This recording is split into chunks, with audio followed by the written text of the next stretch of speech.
My first encounter with an articulation of the problem surrounding the authenticity of identity came from Thomas King's book, The Inconvenient Indian. King identified 3 types of Indians: dead Indians, live Indians, and legal Indians.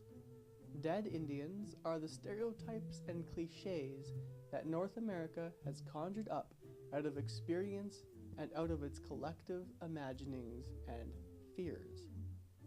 Legal Indians are those indigenous people recognized as being Indians by the government.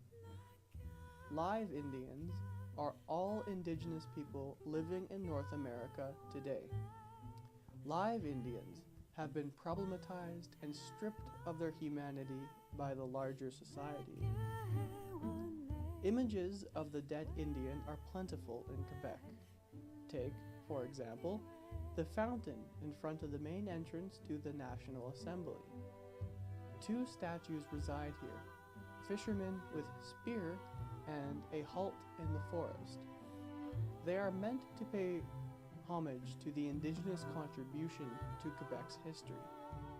However, an alternative reading will reveal an offensive caricature.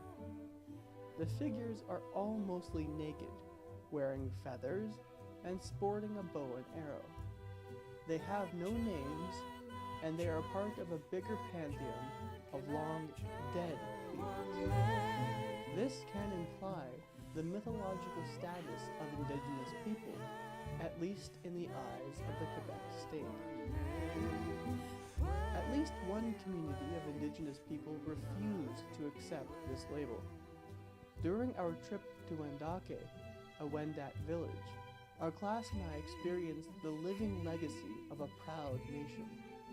Their history and culture were shared with us in a contemporary space that was equally authentic.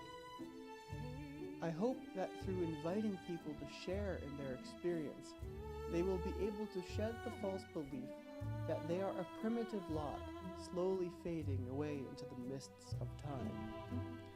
Indigenous people are not myths, and they most certainly are not dead.